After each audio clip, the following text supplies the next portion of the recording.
The Brandon Peters Show may contain explicit language and detailed plot points. For more information on the show, stay tuned to the end of the episode.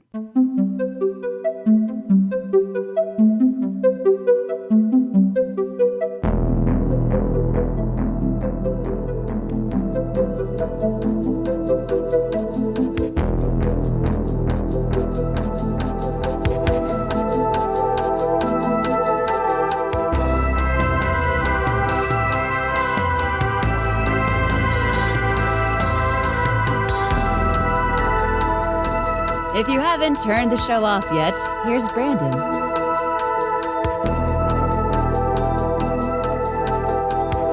Happy Halloween week. Today is the 26th, but nonetheless, welcome back to the Brandon Peters Show. On today's episode, we're going to be talking John Carpenter's 1980 film, The Fog. And joining me for discussion, hold on, let me unspool this roll of an introduction I have here, a producer, a director, a writer, the man behind Reverend Entertainment, host of the Justin Beahm Radio Hour. His written work has been featured in Fangoria, Famous Monsters of Filmland, Delirium, Horror Hound, and Scream Magazine, a moderator, MC of conventions, as well as commentary tracks, host of film festivals, but maybe, most importantly, he's one of the kindest, most thoughtful, and inspiring humans on the planet. Welcome to the Brandon Peters Show, Justin Beahm. Oh my God. Thank you so much. It's an honor to be on, man. I loved our last conversation that we had on your other show. And thank you. You're a busy guy. I'm thrilled you're taking the time.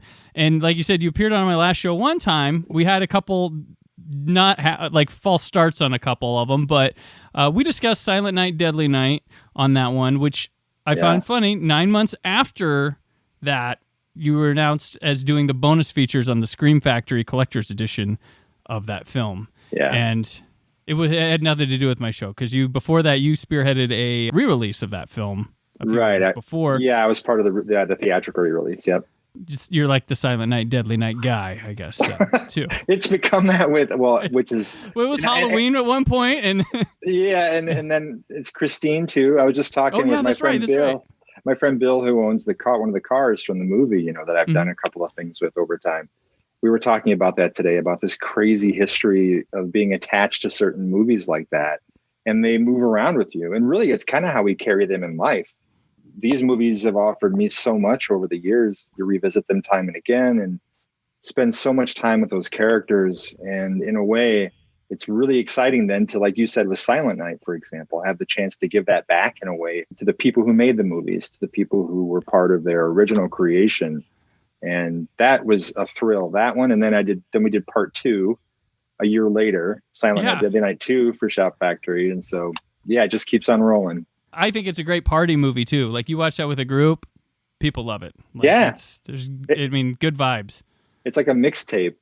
Yeah. The first film with the new stuff from the second one that's in a completely different world than the first movie. So right. It's a very specific, unique experience. You don't get stuff like that anymore. Yeah. So we talked that, and we also talked about the Justin Beahm Radio Hour, which is still going, still a terrific program. Well, thank you. Which I'm gonna be snagging a shirt soon. It's like that thing that I always I'm gonna go and then I forget, but now it is. I'm gonna get a shirt because you have an awesome logo, my friend. Oh, That's my friend Kevin made that. Okay. Kevin Spencer did the original logo. And then there's Jeff O'Neill, who runs Midwest Monster Fest. He's the one who printed the T-shirts for me with a little variation on it, which has been a lot of fun. So thank you for looking into that. I look forward to that. And then we talk about some of your other backgrounds. But today, and because I have a program as a segment of this called 4K Blues Day, I wanted to kind of focus on Reverend Entertainment, which every year I feel gets bigger and bigger and bigger.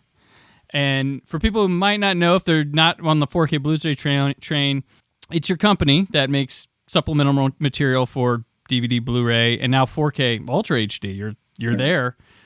It really began back around 2009.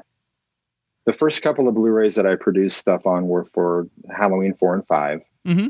And that was, Reverend wasn't really a thing at that point. And then it moved on from there to Michael Felsher, the icon, like the icon in the game, like the greatest, right? He brought me on to help on a couple different releases of his.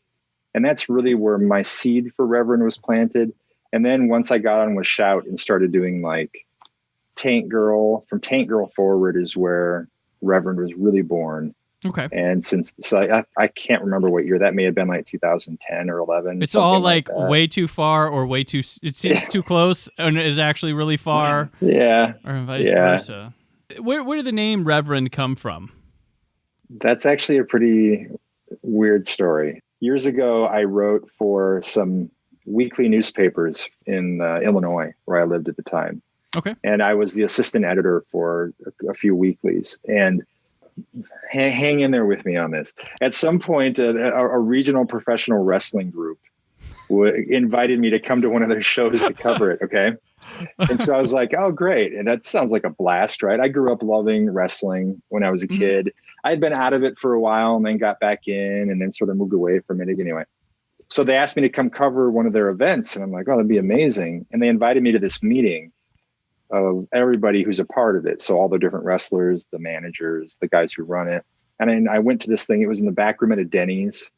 And and they were all so great. And I walked in and I'm like 6'2". I'm not huge, but I mean, I don't know, a little bit of height. I don't know. But they were like, oh man, you're a little taller. You're a little bigger. Would you want to be in the show, be in this next event? The one that I was to be covering. And I'm like, well, doing what? And they said, well, you can wrestle. And I'm like, well, no, I can't. I can't at all.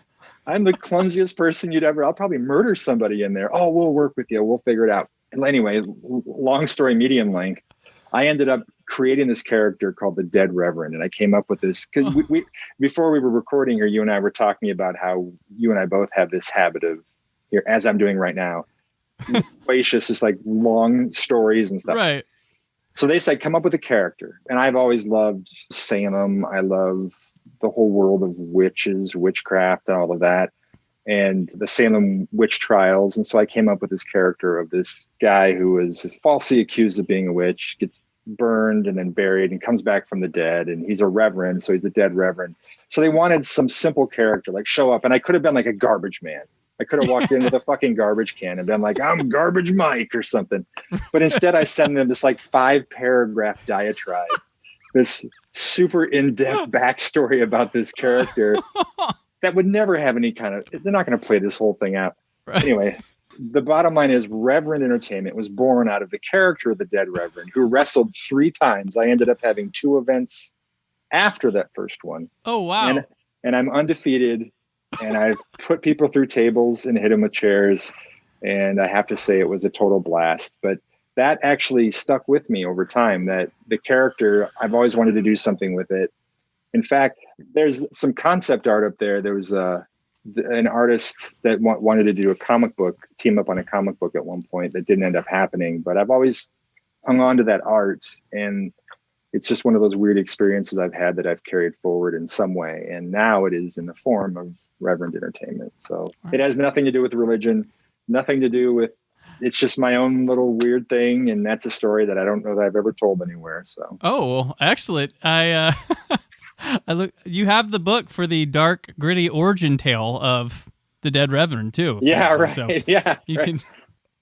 And we're all growing constantly too. And that's the thing that I have to, like with Reverend, I've been so fortunate to work with some awesome friends and editors over the years. And while I was learning how to do the more hands-on aspects of the editing and all that, and now I'm doing pretty much exclusively editing my own stuff.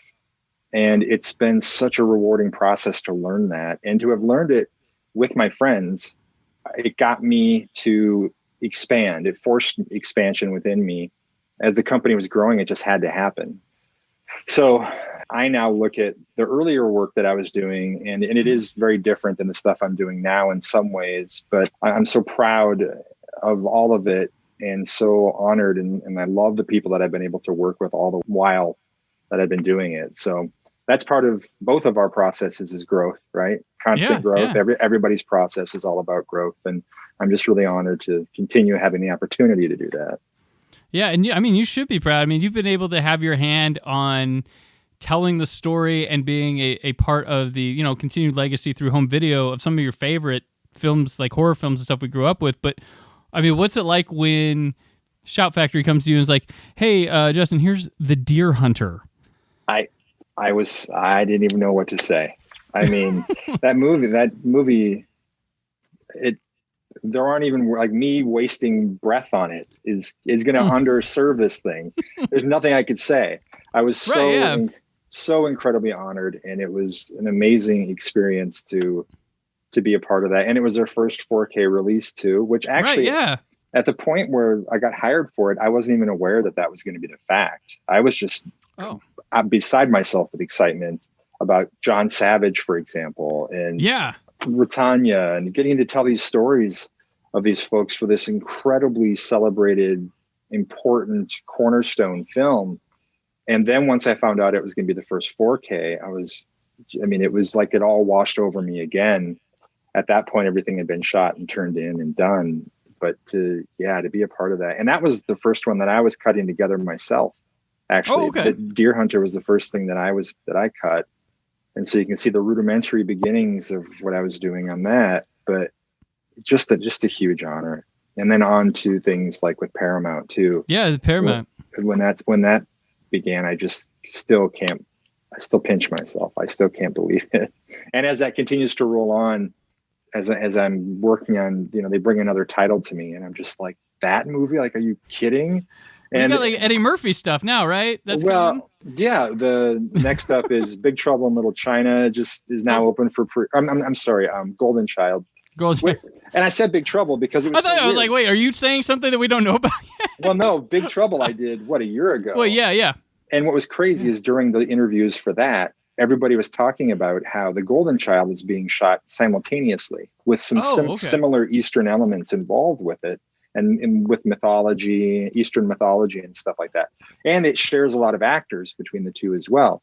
And so it was so weird to be telling the Big Trouble story one year, and then a year later, here I am shooting or cutting stuff for Golden Child, which was just incredible. But each title they bring, it's just another pinch myself moment of, I can't even believe it. And they haven't announced, there's a lot of stuff in queue, obviously, that hasn't been announced yet that I can't wait to put up and share. But man, it's been such a thrill.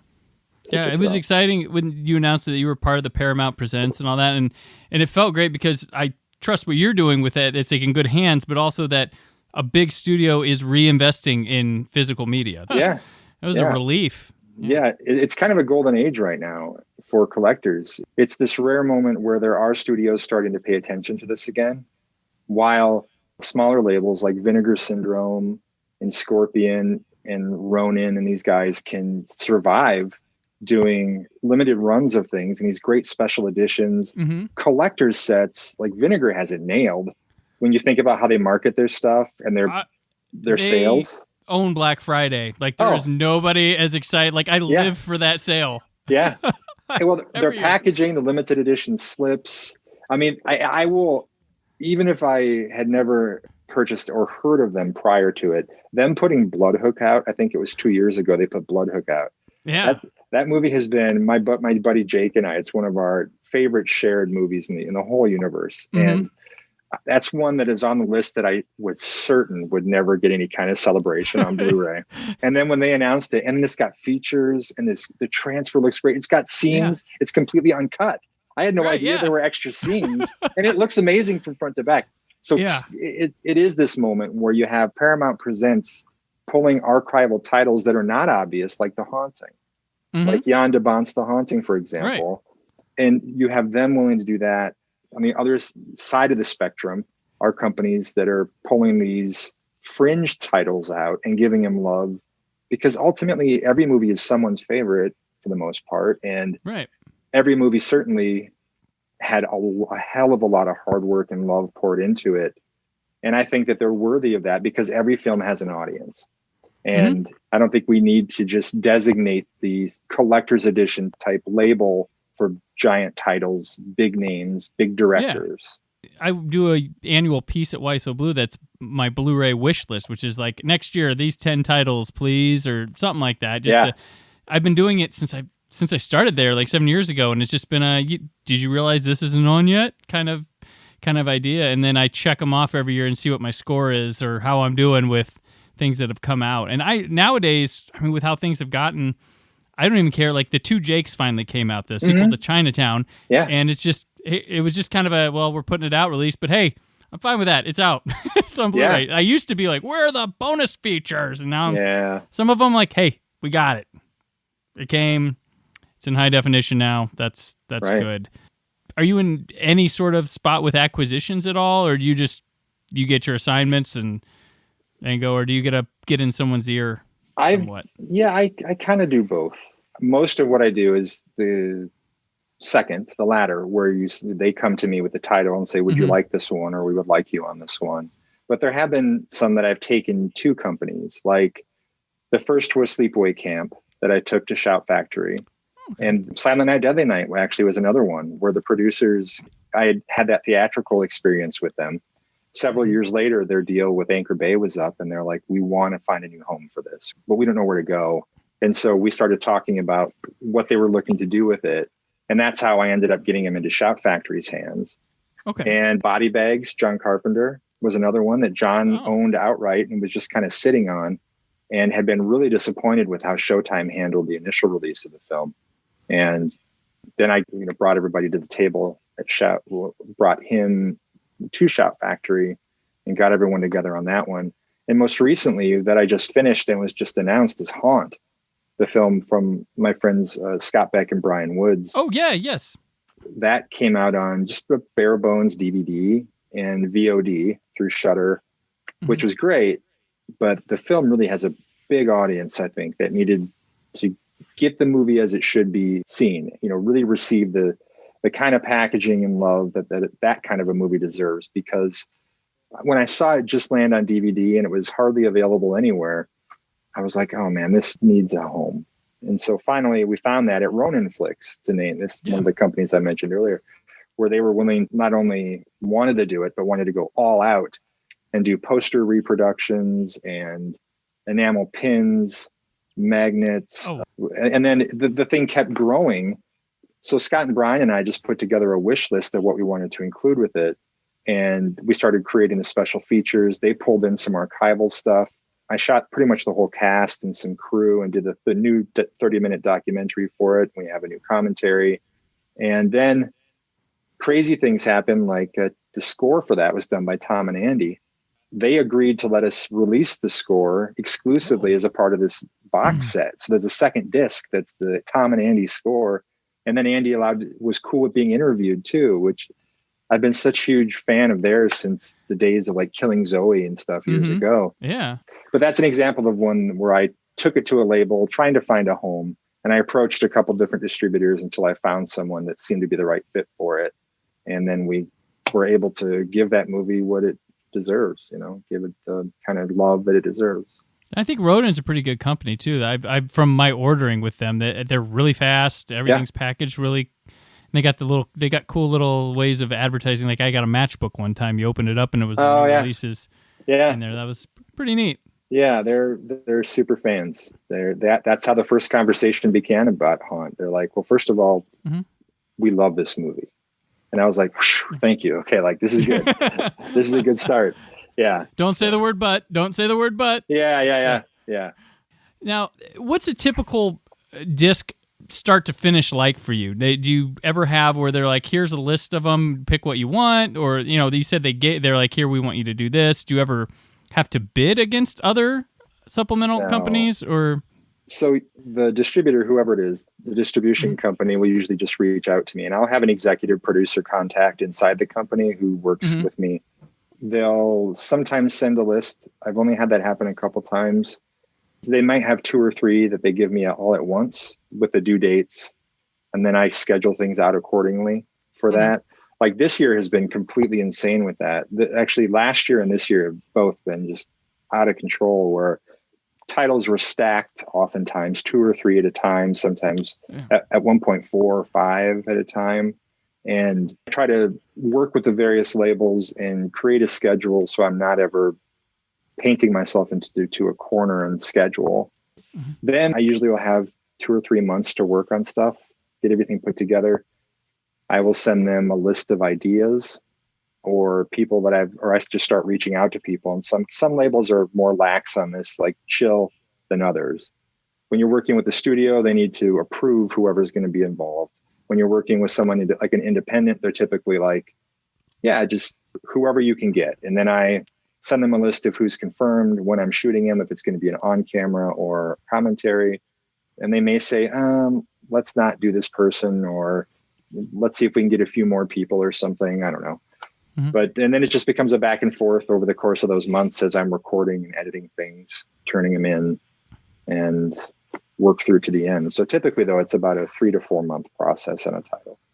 Are there any releases that came out and there was like one little thing that you wish you could have got on there and it just didn't happen? Are there any that linger in your mind ever, or just usually? Totally. Absolutely. Well, first of all, great heartbreak when I got on with Shot Factory and I found out they were doing Night of the Demons. Mm-hmm. And I was so bummed because not only do I love the Night of the Demons films, but I had done this huge, one of the first things that I wrote, actually, it's what got me in the door years ago at Fangoria with Chris Alexander. I came in at the same time as him. He brought me on board with his regime, I guess you could say, at Fango. And I wrote this, here we go back to that loquacious point about earlier, completely ridiculously bloated piece on the Night of the Demons franchise, 1, 2, and 3. I don't think, the remake may have been out, but I didn't include that. But I'm not kidding. I think for that piece, I probably interviewed 20 some people for one gigantic 3-part article. And no one yet has to print this thing because it's just so massive. But anyway, through that, I met Kevin Tenney, the director, and I had all these behind the scenes photos that no one had ever seen before. And I had contacts already with everybody, cast and crew. It was nuts. But I had never mentioned that to Shout. And then they announced that they were doing Night of the Demons. And I'm like, oh, can I? And they're like, it's already in someone's hands. I'm like, oh, man. So that was a bit of a bummer. But in terms of my own projects, I think a couple of those that stung the worst when I was working on Willard, the Crispin Glover film. I'm a huge Crispin Glover fan, and I had interviewed him years prior for Fango for it was a 2-part career spanning discussion that was great. I really enjoyed our conversation, and he and I were talking about he wanted to be part of this new Willard disc, and he was overseas buying a castle or something. And he got stuck over there in the real estate negotiations. And so it came down to like the week before shooting, we're emailing, and he said, I don't know that I'm going to be back by Christmas, which was everything had to be done by Christmas. And he's like, I'm not going to make it back. And it sucks because I wanted to do a separate piece just on him and his art, just on him and his books, his own films. Of course, Willard touch on that, but there's already commentary and stuff with him on that anyway that we ported forward. But I really wanted to make a celebration of Crispin because I think that that's long overdue in this world. And I had his dad, Bruce, on board, who Bruce is one of the most amazing and wonderfully entertaining people in the world. If you don't follow Bruce Glover on Facebook, you need to, because it's a completely unreal experience. He would call me at like 2 a.m. and he'd be like, Justin, this is Bruce. And I'm like, hey, Bruce. I hope you're a vampire like me. Clearly you are because you answered. Okay. And then we start talking and he just starts telling me stories about all this crazy stuff. And he was so excited he's like, I have old art that Crispin made when he was a kid and we can use that. You can come and shoot my art. And it was all just going to be I was so excited, but it ended up not being able to happen because of Crispin and his schedule and his castle. So that was one of them that sucked.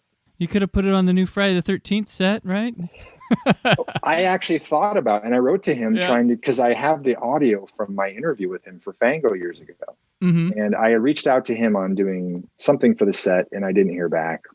Gotcha. Now I know he was shooting this movie called The Smiley Face Killers. So he was busy on that. But then I wrote to him saying, okay, maybe can I get you to sign off on the audio from my interview with you? And then I can just make it an audio thing. And I never heard back on that either. So I tried. For those looking at the Friday set going, where's Crispin? I tried. But in that piece, in that article, which I have also put on my website, in it, like the full transcript of my conversation with him is on the website. He does speak to Friday the 13th. He talks about his experience on part 4. He talks about shooting the whole thing, the reverse shooting, he tells the whole story and talks about how fun it was to be a part of that movie and So it's out there. The story's there. It's just in print, in Fango, and on my site. So I tried. That's what I always say when people, I'll see comments when a special features are released. Why is it so and so on there? Why? It's like, it's not for them not trying. Trust me. Yeah. They usually leave no stone unturned. Like, not everybody wants to do these things. That's true. I had Kevin Dillon for The Blob. We were talking and talking. I had him scheduled twice, and both times he had to shift. Oh, I can't do it that day. And then all of a sudden he was gone. He was on a trip somewhere, but he'd be back the following week. And so it kept getting bumped around. And we came to deadline, and he never said no, and he was totally on board. But for whatever reason, his schedule kept shifting. And that's happened a number of times where it was like with Brad Dourif, that happened on Graveyard Shift. Oh.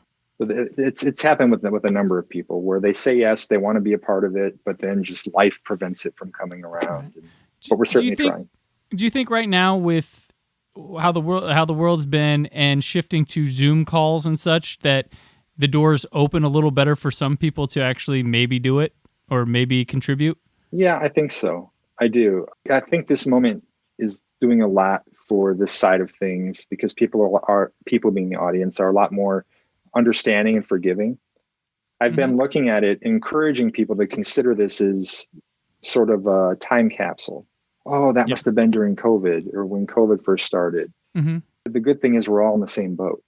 Yeah. So the audience can't just look and say, oh, they didn't try, because what they know is that the reason the video and the audio is because that's the only way that we could safely do it. So I have found that it does simplify things in some ways, but we do suffer quality-wise. But yeah, I completely do think you're right in that it's opening doors to people who are suddenly okay with this. It is because they're in the comfort of their own home.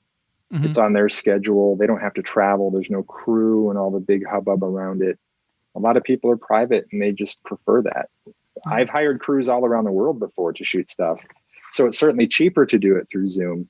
But in the end, the ultimate purpose is to deliver the best quality as I can. And so, yeah. Well, caught my attention when you had Isaiah Washington on the Ghost Ship Blu-ray. Yeah. I was like, whoa, okay. And then I saw that he was doing it on his phone, but I was like, he doesn't seem like the type that would come back for that. But doing it there, I'm like, well, maybe he was more like, yeah, if I can just do a couple minutes on my phone, then cool.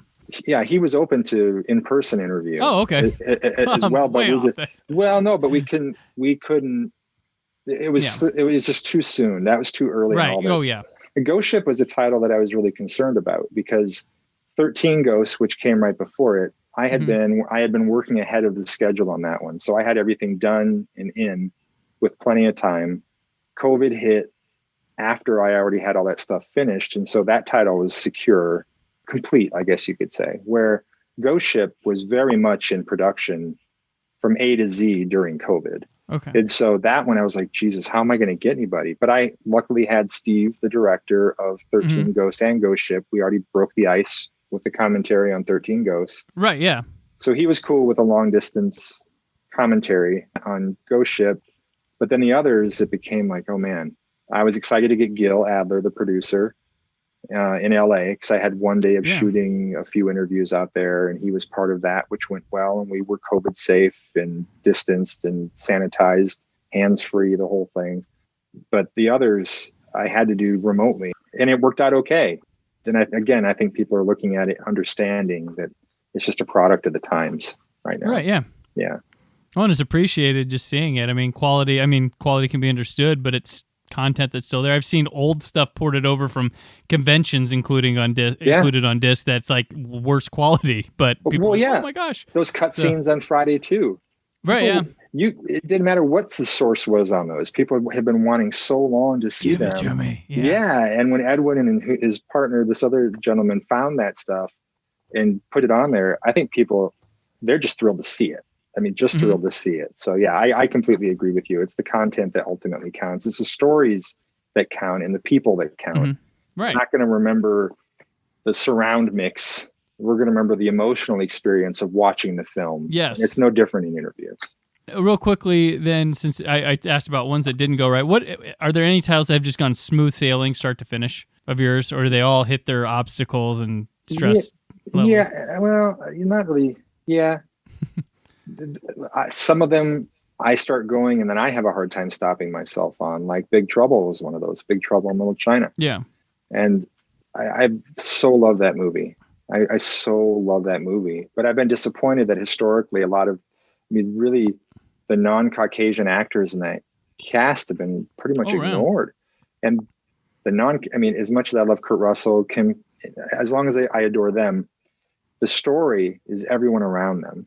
Yeah. That really make that thing work. And so with that one, it became a bit of a personal mission to bring as many people as I could in who had never been included with this film before, but were instrumental in it. So on that one, I completely went into the red financially and shooting stuff. And it has a ridiculous number of interviews and stuff on it. And everyone's story was so rich and I loved them all. And I could have cut them down. I've heard criticism that people were frustrated with the duration of some of those interviews on that thing. But I'm like, if you get Carter Wong in to agree to doing an interview and he gives you that time, like he's a legend. Carter Wong's just an example of someone who's an absolute legend. When they give you that time, celebrate them, show them the respect of going through their career. And even if it's not featured anywhere else, let them tell their full story. And so that was my purpose with those interviews on that disc. And I was so happy with how it all ended up coming together. That was a great release. I remember when I did the review for it and I think it was 2 discs, right? Yeah.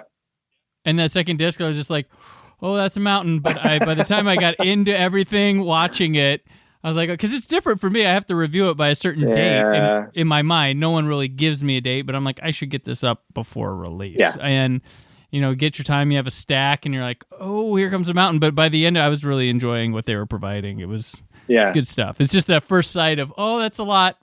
Yeah, that's kind of ended up being the case on a number of these. But those... I'd rather have it there than not, though. That's the thing. Yeah. Like, that's... a trailer, and then I've come to the age where I'm like, oh man, they don't have a trailer now, because I enjoy those vintage trailers. So I do. But I used to get bummed when a disc would just have a trailer, but now I'm like, ooh, a trailer. Yeah. If you get to the Terror in the Isles disc, the interviews on that were such a blast. But also there a bunch of trailers for the films that are in Terror in the Isles are also included there, and some of those trailers are really rare. They're from a private collection.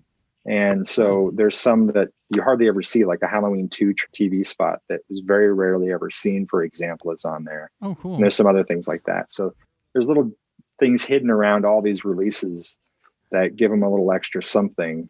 Lastly, because we're supposed to talk about The Fog. Lastly, what's our situation with Martin Scorsese's Bringing Out the Dead? Where are we at with that one? I know that's both you and I want that one out. that has been on my pitch list since day one. There's that one. The Bloodhook used to be on there, but of course I knew no one would. Mm-hmm. And I'm trying, is what I will say. And I will. Right. I have nothing new to update on that front, but I will say that's a discussion that I'm constantly having, and I definitely want it. It's long overdue, man. That, Shadow of the Vampire. There are a number of films that we talk about neglecting some of these titles. Yeah.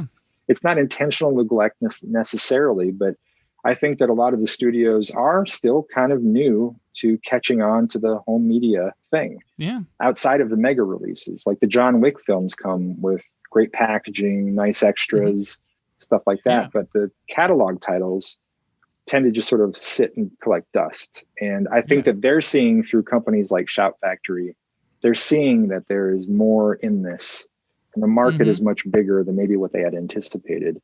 So I'm hoping that at a certain point we can make Bringing Out the Dead one of those that comes out again. Right. I tend to tell people that talking about physical media dying, I'm like, it's not going to die. It's just, if at worst case scenario, it's going to wind up being like vinyl is currently, like for collectors, special things, a lot more attention to each thing, but I think at worst case that would be it. I think it's just going to be continuous format changes, because it really, whether it's a reel or a cassette or a disc, or if it's on a USB stick, no matter, people are going to want to own the things that they love one way or another. Right. And streaming is convenient. It's nice, but even with Amazon, you don't really own it. You buy it, quote, but then you pay rent to watch it. So you can't, it's like having a room full of movies and your landlord's like, not till you pay up, brother. And then you're like, okay, well, here's the rent for this month. Now I can go enjoy the movies that I also paid for. Here's The Last Starfighter. You can watch it. You can watch it unless we decide to not have that anymore. And so anyway, I just think it's something, it's just going to be an evolution to the format. One way or another, we're going to be owning the movies we love for eternity. Yeah. And I think there will always be companies who want to give you a new content with them, because we love all of it.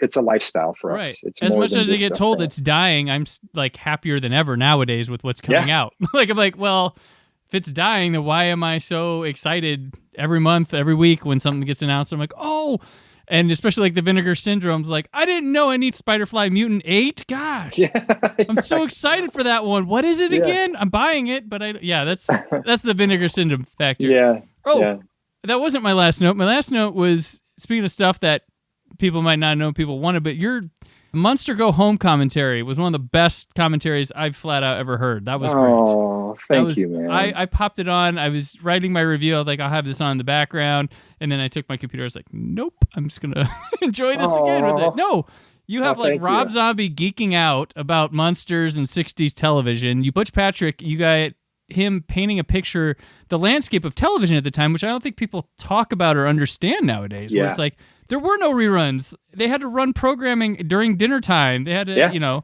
and they had to run so many episodes. Like it was different then. And that commentary actually paints a really accurate, good landscape of like how that time was. And I didn't expect that coming into that movie. And that commentary was just gangbusters. Oh man, that just means so much. That was such a personal, I was so excited to be a part of that. And originally Shout didn't honestly have much planned for that release. They were going to do both the movies, because it's Monster Go Home and then Monster's Revenge as sort of a B-side film on there, But I'm like, no, I can bring in Butch, and I'm sure I can get Rob involved here somehow. I messaged Rob and I was like, Monsters Go Home commentary, you want to do it? And he's like, fuck you. And I'm like, yeah. He goes, in. Like, he's totally in. No matter what it took, he was totally on board. And then I got Butch too, and he was so jazzed. And he had met Rob years ago. Okay. I don't remember if it comes up in the commentary, but he had met Rob years ago when Rob was in White Zombie. Okay. Rob went and met Butch at a convention or something like that. And he's like, well, I remember that kid, I remember him. And so to see them get together again. So it's the three of us. We showed up at Post Haste Studios in Los Angeles, and you pull up out back, and there were little placards. It's like Butch Patrick, Rob Zombie, and then my name. And like, how undeserving is that? Like, get mine. Just I'll park in the street. That's where I need to be parking. But then we just had a blast, man. And it really was just me and Rob geeking out all over Butch. And I do want to say, as an aside on that release, that there was a gentleman named Kevin Burns. He's a producer in LA. He's behind like Ancient Aliens and a bunch of other series. He was instrumental in the materials that we featured on that disc. There was a bunch of never before seen photos. Like, the photo archive in that disc is massive. And Kevin, he was gracious enough to allow us to use all that stuff. He had me up to his office, and he was showing me all this footage that no one's ever seen before, from like television special that they had done with the Munsters, behind the scenes things on Monster Go Home. And anyway, I mentioned all this just to say Kevin had just recently passed away. I think it was about 2 weeks ago that he passed away, and it was a real sad loss. But that morning, before we recorded that commentary, I'd gone directly from Kevin's office to the studio for Rob and Butch to do that track. Much love to Kevin and all of that for his assistance on that, and just wanted it to be known that he was a driving force behind that title being all that it could be. But that track, man, sitting in that room with those guys, it's like me on this side, Rob in the middle, and Butch over here. And I have some pictures from the session. Rob's got his reading glasses on, because I had these notes for everybody, and it was just such a hoot. And then at the end, we're all taking pictures, and it was amazing. It was so awesome. Great. Yeah. Thank you on that one. Thank you.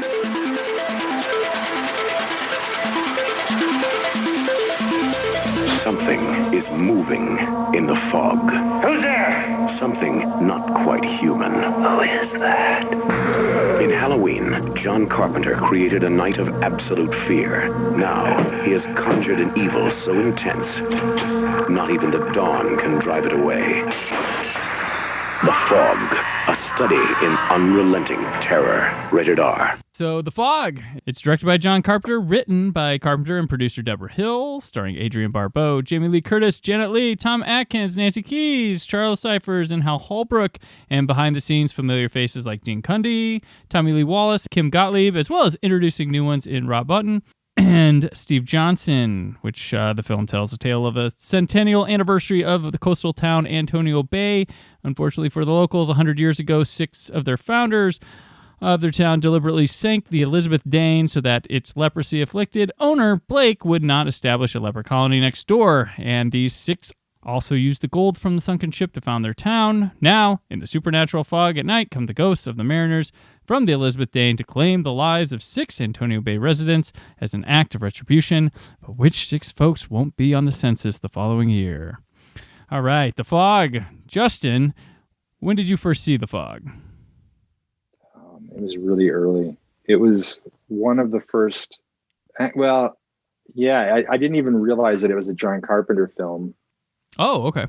And the first time, because I was pretty young at the time, but I remember the box cover just seeming so terrifying because out of context, you don't think about what it might be, but it speaks to an experience we all have. We all open and close doors. Like it's that Halloween feeling of, the monster being in the house. You don't have to go into the water to get it, whatever. Right. So I remember being terrified by the box and seeing it when I was pretty young. So maybe like 12, 13, something like that. And just one of the early experiences I had of atmosphere having such a loud voice on the screen for me. Because this film has so much it leans heavily on atmosphere, obviously. Mm-hmm. And this is the movie that really sold me on that can be the dominant voice in a film. And that can be enough to keep me returning to a movie like this over and over again, even though this offers a lot more that we'll get into. Yeah. But for me, that was important for me at that time as I was exploring cinema to experience that. How about you? How old or when did you first encounter it? So my first John Carpenter film was Escape from New York, but I didn't know it as John Carpenter film. Mm-hmm. I was at a cousin's house. They had it on, and I watched it. And then when I saw Halloween, he had his name above it. I'm like, well, this guy thinks he's something. He's got John Carpenter's Halloween. So after seeing Halloween the first time, I believe I went to the video store, and my local one, I was, couldn't drive or anything, and they didn't have Halloween 2. And I'm like, well, I am not moving forward with that. And they had John Carpenter's The Fog was like nearby, F&H. Yeah. And I was like, oh, it's that guy again. This is like, looks like it'd be his next film, like the years. So I was like, I'll pick up this. And that sold me on this guy's amazing. Like he did the thrill ride for me twice, like in a row. It was pretty crazy. This moody, I wasn't living on the coast or anything like that. But once again, like Halloween, like I could kind of feel it, like where they were at. The town, it was on the coast, but it felt localized a bit to where like anybody growing up could enjoy it. But man, it was everything all over again, and in a good way. And it's very similar and different to Halloween at the same time. Like it brought all the great things from Halloween while doing other things. And truly, this is where I was like, okay, I am seeking out everything John Carpenter does. And then I'd seen a couple of them before, but didn't realize they were the John Carpenter film. Yeah. His time frame where he was teaming up with Dean Cundy. It's key, yeah. It's so instrumental. I mean, Gary Cabey is a different vibe. And one of the things about Carpenter is that it seems as though he can work with anyone and make it magic. But there was something very, very special about his time with Dean. And The Fog, Halloween, of course, these movies that they made together have something that is completely different from what his catalog would become after they kind of parted ways. And then he also had Tommy Lee Wallace. He had this little band of warriors with him. These friends, he carried his friends with him through his projects. The John Carpenter Repertory Theater, yeah. Exactly. And you can kind of you can feel that from these movies. Right, yeah. There's a certain comfort that seems to permeate everyone's performances and everyone's contributions. And I think that John sets the tone for that as the director. But also there's a certain something when an ensemble of people get together the second time, the third time, the fourth time. And he'd known Tommy since they were little kids. Right. Like on that Big Trouble disc that I had Tommy, the band, the Coupe de Villes.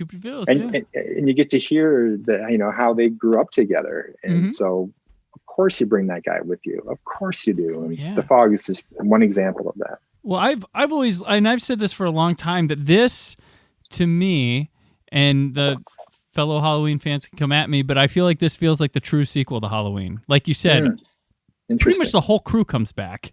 You have most of the cast.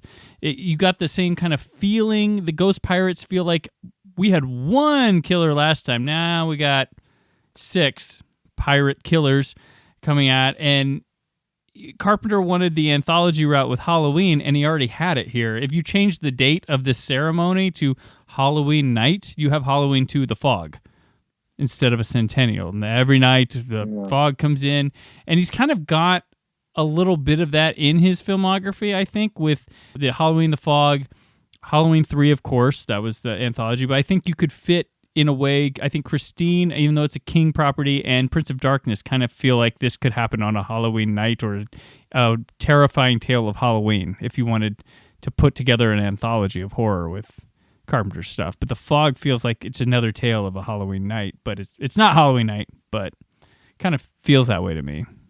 This portion of his career is a massive chapter book. It's an anthology book, or a collection of short stories, and there are themes with color. Each film has its own color scheme, right? And I've talked about it being different eras, just looking at the color palette that he was choosing to work with. But I completely agree. And what you're speaking to with the commonality here is that vibe. Yeah. And I think part of the reason why it feels like Halloween night is because it was all established with Halloween. Yeah. And that the majesty of that film is that it's any town, and that it's a shared experience that we all have. Being kids in the US on Halloween night, and spooky stories are built into that. So it's almost like, if you look at his film catalog during this time, we start off the night because how does Halloween night usually go with your friends? You get ready, you go out, you go trick-or-treating, you come home, and then you watch movie, like you might watch the Peanuts at first, then you get into some scary movies, and you try to stay up as late as you can, whatever it might be. His film catalog kind of plays the same way. You have Halloween night, you go trick-or-treating, you do that, and then you move on to the next thing. And then it's like, let's tell ghost stories. And then it's like, well, yeah, there's this mythology about that car down the street that I heard has something, like it's haunted or something. And so that's an interesting concept that you have there. Talking about this being in some ways a sequel is really intriguing. And Jamie Lee too, of course. Right, yeah, Jamie Lee's back. Tom Atkins, this is where he earns his mustache, is this film. Yeah. He's so awesome. He is great. A lot of times when they make comedy movies, I don't necessarily think a lot of them need sequels. Just get the gang back together and do another comedy. Like, because comedy sequels can be a tough thing to handle. Like, let's just do everybody back, director, writer, the cast, the important players, and let's do it again, but different comedy. And that's kind of what you have here. Like, let's not do Halloween 2, we do The Fog. Which, back then, sequels is a whole another story. It's not like we see now where it's like, oh, you have David Gordon Green wanting to do more Halloween movies rather than John Carpenter's like, I'm past this. We did that film. And, Oh, yeah. He saw it as done after that first one. So right. And you mentioned to the Cundy factor, which I see a lot of Italian influence in some of Halloween's look, The Fog's look. And then I feel like the Italians like his look, that he was kind of seems influenced from them, and they just knock it off all the way through the 80s with their films. And then you also have Spielberg. He takes an eye. His films where he's not there start kind of like when you're in a house or something like that, they start looking like Carpenter's films. And he even takes over Cundy and puts him with Zemeckis, and he even uses Cundy for films as well. So I feel like Spielberg had his eye on Carpenter, because I see a lot of similar look in Carpenter's films that I don't see in Spielberg's stuff till after Carpenter's kind of established. Interesting. That's really interesting. Yeah. Like, look at Gremlins. It kind of looks Carpenter-ish when they're like, especially in the interiors of the house. Yeah. Yeah. And Poltergeist. Yeah. Which I know produced, but yeah, I know I've talked a lot over the years about John, but he is such a towering presence. And it isn't just because he made these films, these horror films. It's also, he pretty much invented synthwave. Right, yeah. There isn't a single band that I've read, and I'm obsessed with that music. I just absolutely love it. They all tip their hat to him in some way, whether it's in interviews or straight up musically, paying tribute to him in that. And a lot of people they might lose sight of that, the fact that he was so hugely influential. And what's sad about that is that John, to some extent, when you talk to him, like the conversation we had for Fangoria years ago, we did this career spanning discussion. Like when I ask him about looking back at his career, he's like, well, I'm a guy who wanted to make movies, got to make some movies, never really got the girls. And I guess, and he's like, I guess I did okay. Like he does, there's this sort of, but a lot happened to him after The Thing. And because The Thing took his universe and shook it up, and it was really never the same after that. There seems to be some part of him that still doesn't really understand how much he means to us and how much he's meant to cinema and music. I mean, I hate to cliche, but he was very ahead of his time. I don't think people understood a lot of what he was doing. And now these films that he lost potential jobs after they came out and things like that are heralded as like The Thing's considered like his best film now, or like it's got such a huge audience. And to him, that was a horrible experience afterward. Like there's scripts that he probably could have done that, we're going to go somewhere else. I think he wanted to do Firestarter, right? And then he was going to be doing Firestarter. And then after the studio ditched him. Yeah. Which Firestarter feels very much like a John Carpenter knockoff film too. Well, but that gave birth to the Columbia Pictures, and that gave up Christine, for example. That's the reason why Christine even happened, why he took that gig, is because all of a sudden he needs a gig. And look at the magic he did with that. I mean, not to suggest at all that it was improvised at all, but I mean, that was not in the game plan. Right. But he did something so special with it.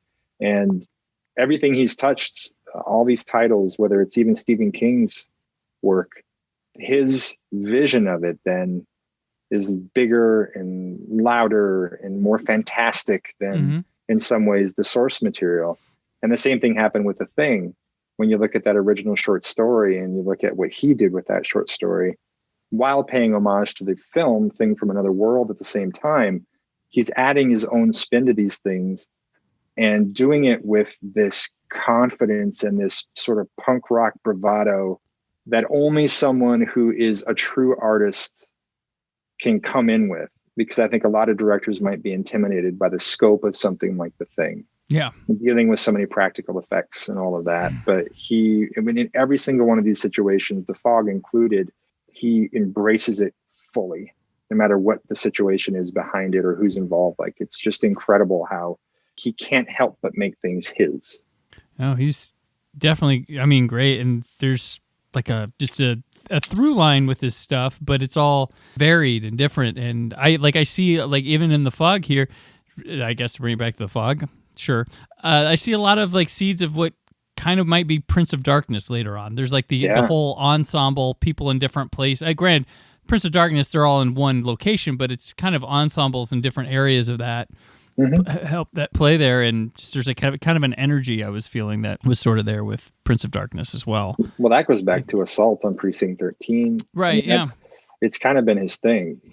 Some of the stories are more personal. Halloween is an ensemble piece that has people separated, but ultimately sort of coming together in some ways. But then Christine is a film that's very much about a young man in his car. Yeah. It's a love story. There are some other people around it, a couple, but it's arguably the most intimate film that he ever made was Christine. The Fog is somewhere in the middle of that. And the creature in this is not defined in the beginning. It's something that we don't really come to even see until we're well into the film. And so the mythology is built around it before we even know. I mean, like, the mythology is established early on behind the shipwreck and everything, but we don't know what that's going to turn into. There's nothing obvious about The Fog. There isn't. It's not a slasher film. Right. It's not a monster movie. It defies category because it's so many things all in one, but it plays out in a very organic sort of, I say mythology because mythology passes on the tongue from person to person, and it grows, it changes, it's shaped.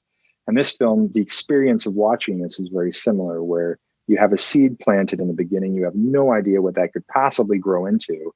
And then the thing unfolds before you. Right. And there's so much unexpected activity and action in this thing. In one scene, it's this, and then in the next, it's this other thing. Like, you don't know what, like, because at the beginning, it's like a poltergeist type thing where just things shake, glass shatters.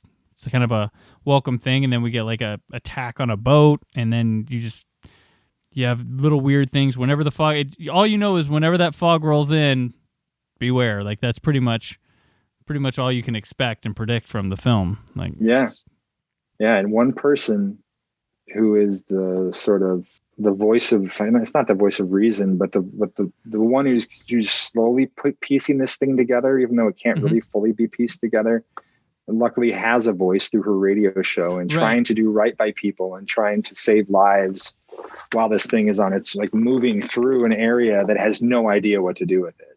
It's fascinating, man. And it's really a terrifying concept. Yeah, definitely. And speaking of Adrienne Barbeau's DJ character, one of my favorite moments ever in a Carpenter film is her walk to the lighthouse. Just the way he shoots that. It's gorgeous. And the piano over it. Yeah. When I was watching it in preparation for this again, I was thinking, like, if a Carpenter movie was in 3D, I might choose this one, just because there's a lot of big scale things. You could have fun with the fog and just the depth of field with the guys standing in it. Yeah. But that walk to the lighthouse, that's just gorgeous. It's good photography from Dean Cundy, and just really establishes her solitude out there very well. Yeah. Cool idea to have the DJ in the lighthouse too. That's kind of a interesting concept. And this is John showing like a big scale for the first time, I think, too. Like, just the open areas, driving down through the hills and things like that, just showcasing while it's big, it's a lonely, empty coast with a lot of the fog rolling in and everything like that. You mentioned the score, which is this one, would you consider maybe the first, like, of the stereotypical sounding John Carpenter scores? Do you think it comes here? Because there's a lot more, I don't know, like, there's stuff in Halloween, but this one's kind of feels like it confidently establishes this is John Carpenter, your stereotypical John Carpenter score. I don't know. I mean, I have to say, I think that all goes back to Halloween. And even when you listen to this, and I'm a score junkie, and I've had this on cassette and then on CD, I'm going to mispronounce the name of this label, Verisande Sarabande, that label, however you pronounce it, that was putting out all the Carpenter stuff. And man, I just ate it up.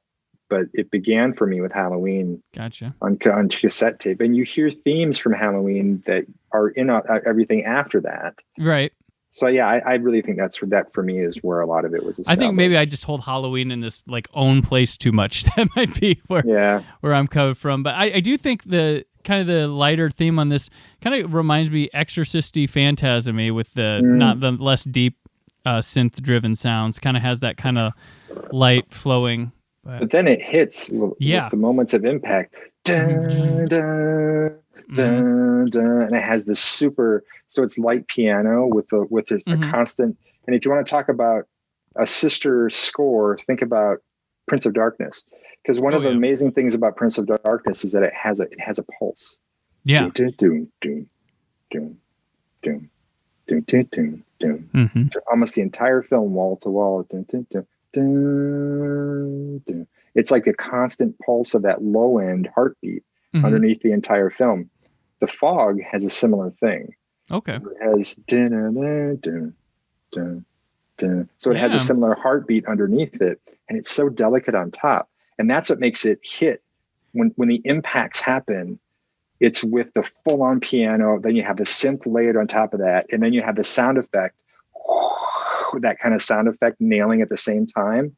As traditional score, you want to consider it during the lighter moments. Gotcha. I just think it speaks to themes that John carries through his music in a lot of other ways too. Yeah. So I love this. I should just not talk about scores, but I like hearing your take on it. I mean, everything is just there. Like this movie, if you talk about perfect movies, this one qualifies, I think, easily. Just up and down. He gets to work with a couple. You know, he had Donald Pleasance in Halloween previously, but he gets Janet Leigh and Hal Holbrook here, some vets to come here, which I'm sure, Jamie Lee got her mom to come on. Well, but what a huge family. Oh, it didn't great. have to happen. I mean, like that's that nod that, and again, connected to the Halloween universe, if you want to look at it that way too, with H2O. But novelty is right. What better marketing could you have for this little thing than that? I mean, it's amazing. It's brilliant casting. Yeah, and Jamie Lee, she's against type here. She's like opposite Laurie Strode. I mean, she can't reject the charm of Tom Atkins, as that's always been noted on this film as a quick turnaround to the bed. Well, it's the same thing in Halloween 3. Right? It's the same thing in every movie that he's in. Except Lethal Weapon. Yeah. It didn't work out. He jumped out the window there. Yeah, and maybe Drive Angry. I guess he wasn't too focused on getting laid in that one. So. Right. Carpenter himself shows up in the film at the beginning. Mm-hmm. Nice little nod there. Can I get my check now? Yeah. Which he's probably saying to the studio, can I get my check now? Yeah, it's a lot of fun. Gotcha. And then the end of this movie, it's got that Carpenter ending or whatever you want to say, but the way they shoot it, you don't see anything. It's just a swift movement, cut to black, and this awesome Foley sound effect of you assume his head gets chopped off. Hal Holbrook, that just works masterfully. Yeah, you don't need everything handed to you. And this movie, that's again, there's no conventional element really to this story. To any character's arc in this, nothing is conventional, and I love that it ends with that, and it makes it carry on in your own mind and your walk out of the theater, because it's invariably something we're all going to encounter at some point. We're going to have a foggy night drive somewhere, and this is the de facto movie you're going to think about, right when you're doing that. So I like when those doors are left open, just puts it back in the audience's lap and sort of shoves you out of the theater. Like, all right, here you go, deal with it. Yeah. Like his previous movie, the guy's still out there. This one, oh, crap, they got him. They got their 6. Yeah. And, it's funny, like most of the protagonists leave unscathed from the movie. Yeah. It's surprising. Like one of them goes, but the other, the first 5, they take out 3 really fast. And I think critics at the time they didn't like the concept of the 6. I'm like, that's more interesting, because you're watching the cast thinking one of these or up to 3 of these people aren't going to make it through this film. Yeah. And then it's only 1. Well, that's where that comes in on atmosphere too, because this is a movie that you can just, even if you just have it on in the background as I'm doing something else, just the sound, the entire soundscape environment, everything. It's really a bit of it's an audio symphony, but also visually, it's so stunning to look at that it's doing a lot for you. Even if it's not playing by conventional rules with these characters, or a big roster of kills or a bunch of gore and stuff. And I know they had to add stuff later to spice that side of things up. It's really a testament to John, and the other person that we really must address is Deborah Hill.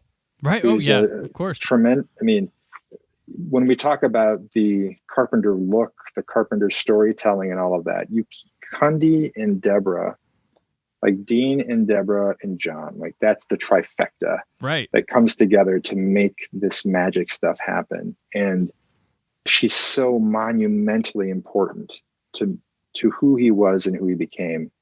And that's as an artist and a person, I think, and as a person, I think. And so on display here as well. But yeah, just when you hit it right in the head when you said a perfect film, I think the right team was back together and they did it again. To credit Deborah Hill and John Carpenter, I mean, this is after they had broken up between Halloween and this, and the fact that they could still work together like such pros and just continue to, like, it seems to realize that their purpose together was far more important than dating, like they realized what they kind of had together. And that was, that's a trifecta for sure. And she was insanely important to not just Carpenter, but film in general through her career. She's monumental. Yeah.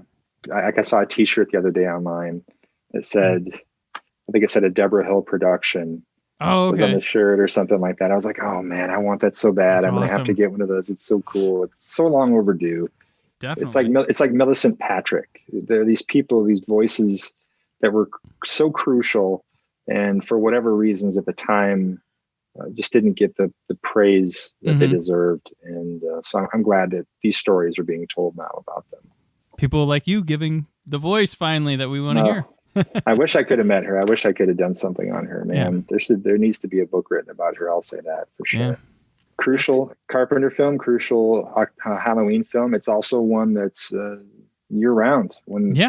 I'm very much when I'm in an emotional state, I like to watch a movie that ties to that, or when there's weather that's relevant, I love to put the movie on. So if I'm driving home after getting my son on the bus or whatever, I come back, it's a nice thick foggy day. You're damn right I'm grabbing for The Fog, putting that Scream Factory Blu-ray in. Another one I wish I could have worked on, but I never tire of this movie. This is one of those titles. I have it memorized from front to back pretty much. I can listen to it and know exactly what's happening on screen, and I never get sick of it. Agreed. And if your town's celebrating a 100th anniversary, just pop that thing in. It's a perfect time. Yeah, that's right. Definitely. What else? And in this segment, we just shine a little light on other media we're taking in recently or something we've recently put out in the world. So, Justin, what have you been into lately?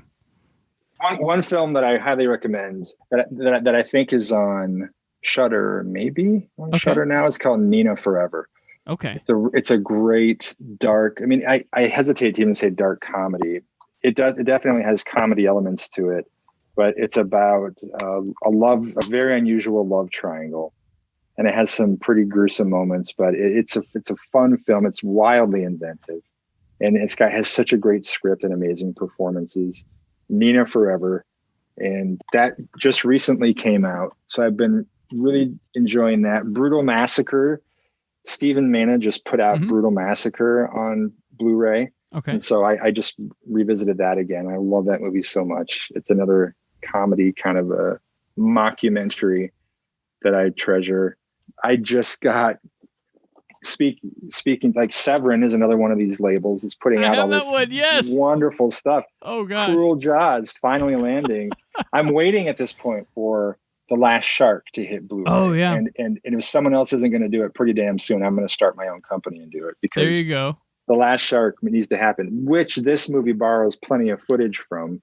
This just showed up, Aqua Slash, about a killer water slide, or like a slasher on a water slide. If we can't get Blood Beach on Blu-ray, we got Aqua. Yeah, I have yet to watch it, but that's one I'm excited about visiting soon. And then outside of that, I mean, one of the unfortunate things of being so busy, I guess a good problem to have, is I don't have a ton of time just to sit and chill and watch movies. But I'm going to be diving back in on Hannibal, the TV series, again soon, and just let that play through again. It's a beautiful show. Oh, yeah. Perfect. Talk about perfect. That show is absolutely stunning. Whoever thought we'd have to ask the question, who's a better Hannibal Lecter in our lifetime? Yeah. And so many, and no one compares them. Right. It's so wild, right? There are so many iconic characters that have been played by different people over time, but it's almost like Macbeth, where you just accept that person is tied to that performance. Right. And we have all these incredible Hannibal Lecters. It's amazing. Yeah, it's great. What about you? Myself, I've been taking in slowly The Haunting of Bly Manor, the follow-up to Honey Hill House, because I'm trying not to rush through things. I'm like, what's the hurry? And I think when it comes to television and the binging thing, you don't enjoy or appreciate the singular episode anymore. It's all a rush to the end, and then you forget. And I'm trying to take in things better. But I started that one about halfway through. It's lovely. Mike Flanagan sure knows how to tell those human horror tales. And I've been watching Fargo. That one started up again. And I recently, I guess Blu-ray review-wise, I did Batman Death in the Family, which is the Death of Robin tale from the late 80s. They adapted it. Oh, wow. And it's a choose-your-own-adventure. Interesting. Back when they released it, when they did the comic book story, they had a cliffhanger at the end of the third issue, and they had a number to call, where you could call to see if Robin lived or call to see if he died. He was tortured by the Joker, and he was an unpopular Robin. It was the guy who followed up Dick Grayson, Jason Todd, and so they voted to kill him. And that's when I started reading comics, was that. So that was a big deal. And this, they do a choose-your-own-adventure, and there's 7 different endings, and it's pretty fun. It's a short film, so it's not a long time. By the time you get through all the choices by going back, which they give you good options once you get to the end, you can go back to the choice you want. You don't have to suffer through the whole thing. It takes about a feature-length time to get through if you want to do all of it, but it was kind of a fun experience. I don't know if I'll pop it in all the time, I want to go choose a Robin death, but they have some fun. They have some fun spinning around in the mythology with things like the Jason Todd. If you certain things that happen to him, he becomes different characters in the Batman universe and things like that. And it's just kind of a fun disc. I haven't got your Haunting disc yet. It's on my queue to review here soon, but I've heard good things about that transfer. So, oh man, it's great. And DeBont, and the DeBont interview, yes, that's one of my favorite interviews ever. I think I described it online on commenting on somebody's thing, just saying that he talks about cinema with a real poetry. It's really beautiful how he considers film and the way he talks about this fairy tale that he told with that movie. So I'm really excited for people to see that interview and see a different side of a movie that I think is absolutely worth revisiting, no matter what your initial impression of it may have been. Right. Speaking to Hill House, for example. So it's tied into your comment, but it really is. It's an incredibly adventurous, bold movie for what it was doing and ahead of its time with a lot of the effects. And there's a lot more practical than people know in it. And we tell the story behind that with his interview. So I hope everybody digs that. I'm looking forward to it. Like, I wasn't a big fan of that when I saw it in the theater, but whenever he's come in, I'm like, I'm excited to revisit that again. I'm a different person. It was like 20 years ago. I changed, my tastes change. I've learned more, and I might find an angle I appreciate now that I never saw before. Like, there's more to a movie than just the first time you see it. Totally. So that'll take care of us for today. Justin, thank you for joining me, and I had a marvelous time talking Carpenter and all the Blu-ray stuff with you. So sorry about the stories. Oh, no. Love those. What's the best way people can keep up with you? I think the most direct way is if you go to my site, which is just my name, justinbeahm.com. I think we have it set up so you can subscribe to posts, and that'll give you an email when something's posted. Otherwise, on social media, just look me up. I'm on Twitter, Instagram, and Facebook. And I will always post updates on there when something's announced, and been trying to do accompanying announcements on my site that tell a little bit of the story behind a release then too. Oh, excellent. So when the Friday the 13th features were announced, I put a big thing up digging in on each one of them that I did and telling the story behind what happened with them, and trying to do a lot more of that because there's stories behind this stuff too. And I think people will find it pretty interesting to hear about what it's like working with some of these amazing people. Thank you. And I'm on Twitter and Instagram at Brandon4KUHD. You can find written work on whysoblue.com. I'll be back tomorrow with 4K Blues Day. And until then, remember to keep the positivity in your online film discussion. Thank you for listening. The Brandon Peters Show is a Creative Zombie Studios production. Produced by Brad Shoemaker and Brandon Peters. Written and edited by Brandon Peters. Announcer vocals by Jessica Alsman. Theme song by Metavari. Web design and show art by Brad Shoemaker with Brandon Peters.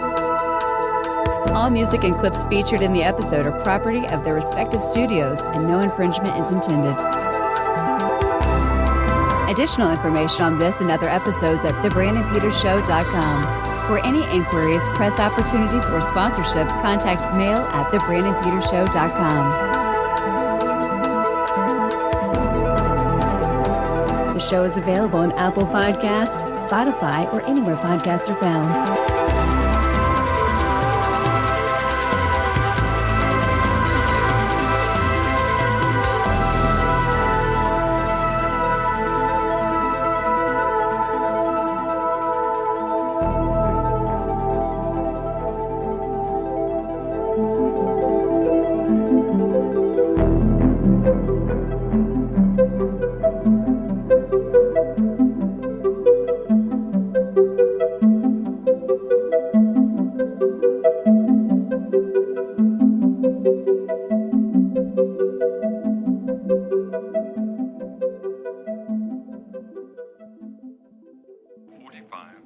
From top of the world, fabulous 1340.